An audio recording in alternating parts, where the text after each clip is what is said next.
ان الحمد للہ والصلاة والسلام علی رسول اللہ. اعوذ باللہ من الشیطان الرجیم. بسم اللہ الرحمن الرحیم.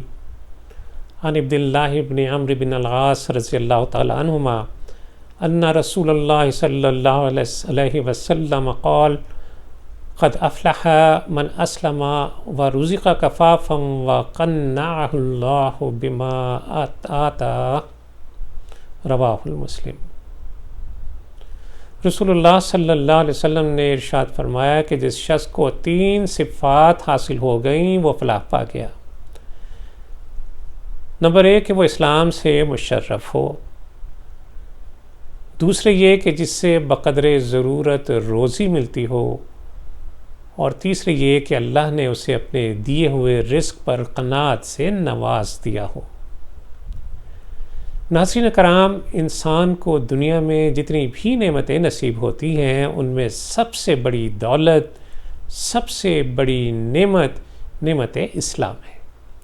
اس سے بڑھ کر کسی کو کوئی نعمت عطا نہیں ہوئی. ایمان اللہ کے نزدیک بہترین عمل ہے اور ایمان ہی عمل کی قبولیت کی شرط ہے. ایمان ہی دنیاوی اور اخروی سعادت کا، ہدایت کا ذریعہ ہے. یہ حدیث مبارکہ بتاتی ہے کہ جس شخص کو ایمان کی دولت نصیب ہوئی اور پھر اس سے گزارے موافق روزی بھی نصیب ہو گئی، پھر اللہ نے اس پر مزید کرم یہ فرمایا کہ اس کے دل کو قناعت کی، اطمینان کی دولت نصیب فرما دی، تو ایسے شخص کی زندگی بڑی مبارک اور بڑی خوشگوار ہے. قناعت در حقیقت دل کا اطمینان ہے. یہ وہ دولت ہے جس سے ایک فقیر کی زندگی بادشاہ کی زندگی سے زیادہ خوشگوار اور زیادہ پرمسرت بن جاتی ہے. لیکن اگر قناعت نصیب نہ ہو تو انسان ہر وقت دوسروں کو دیکھ دیکھ کر اس غم میں گھلتا رہتا ہے، کڑتا رہتا ہے کہ فلاں کے پاس یہ ہے اور یہ ہے اور یہ میرے پاس نہیں ہے. بس یہی فکر بے شمار دولت کے ہوتے ہوئے بھی انسان کا سکون غارت کر کے رکھ دیتی ہے. رسول اللہ صلی اللہ علیہ وسلم نے فرمایا کہ علیکم بالقناعۃ فإن القناعۃ ما لا ينفد. تم قناعت اختیار کرو، اس لیے کہ قناعت ایسا مال ہے جو کبھی ختم نہیں ہوتا. انسان اپنی اولاد کے بارے میں بڑا متفکر رہتا ہے، اس کی روزی رزق کے لیے بڑی دوڑ دھوپ کرتا ہے، دعائیں کرتا ہے، جد و جہد کرتا ہے. رسول اللہ صلی اللہ علیہ وسلم نے بھی اس حوالے سے فکر فرمائی. آئیے دیکھتے ہیں کہ نبی صلی اللہ علیہ وسلم نے اپنے خاندان کے حوالے سے کیا فکر فرمائی. اگر آپ صلی اللہ علیہ وسلم یہ دعا مانگتے کہ آپ کے خاندان کو دنیا کی ہر دولت بے حساب مل جائے تو یقیناً یہ دعا قبول ہو جاتی. مگر آپ صلی اللہ علیہ وسلم نے اپنے خاندان کے لیے کثرت مال کی دعا نہیں فرمائی، بلکہ جو دعا فرمائی وہ یہ تھی: اللہم اجعل رزق آل محمد قوتا.